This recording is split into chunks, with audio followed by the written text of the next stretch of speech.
Hi everyone, we're going to go through the matrix form first. This is the form that you will complete when you're doing your epidemiology at-risk analysis. So it is very similar to what you are accustomed to in Nursing 730 as far as the structure. So we're going to start out with the basics as far as the organizational overview and the vision and mission of the organization. So from that, we're going to go into some key findings, kind of a broad overview, and what you will do is actually include some of the information that you've gained through the discussion boards in this particular assignment. And there are lines here because you can just include the data and where you obtain the data from, citing the source of the data in these lines. So it doesn't need to be terribly detailed information. This is a broad overview of the data and the information that you're gained through your analysis. So we're looking broad, just like we did in Nursing 730, and we're also looking at focus data. What's important in this particular organization as far as specific risk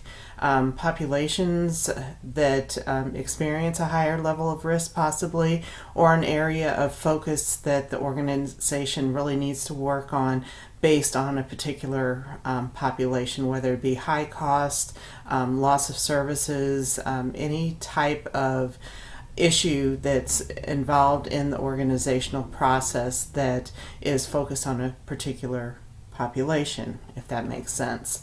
If you have any questions as you're going through this, please let me know.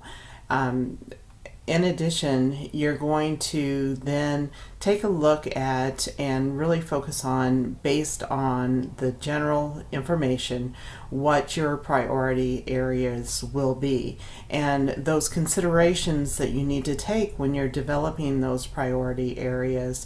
And much, again, very similar to what we've done in 730 as far as looking at those authoritative bodies and issues that really drive decision making. In this time, it's in the context of population health or specific populations.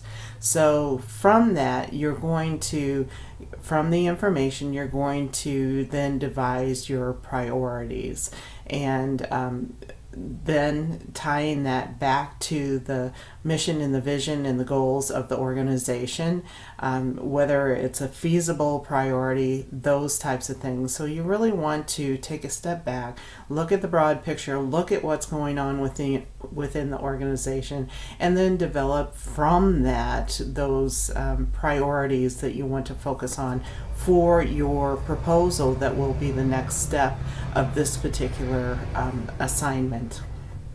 So you're also going to, of course, include information from Healthy People 2020, soon to be 2030, by the way, and also include those determinants of health that are in conjunction with your priority, so that you can really focus in on the true whys of those experiences of health. And of course, as always, we reflect back on what we've done and what you've learned, your aha moments, those types of things. So let me know if you have any questions as far as completing the matrix. The form isn't as important as the content, and you don't have to fill out all the lines. And just if you have any questions, feel free to let me know.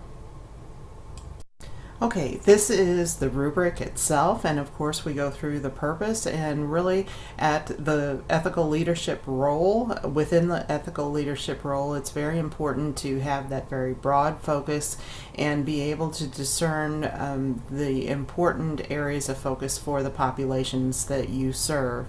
And with that being said, we can also consider our employees as a population as well, if you want to consider that as an area of focus for your epidemiology at-risk matrix.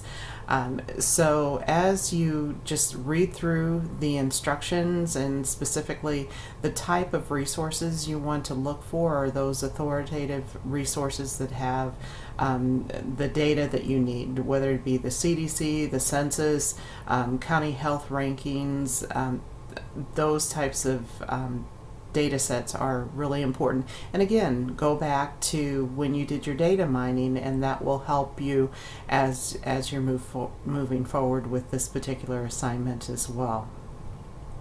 So really the rubric itself correlates with the information that's on the matrix form. So I tried to include the components from the rubric on the matrix so that it would be easier and clearer to complete the process. And I value your feedback on how that works for you as far as having the specific information directly on the matrix, or if that confuses things. So we did an overview of what is included on the matrix before we went to the rubric, so just know that there is a correlation there, and if you have any questions as far as completing the assignment, please let me know. Thank you so much. Take care now.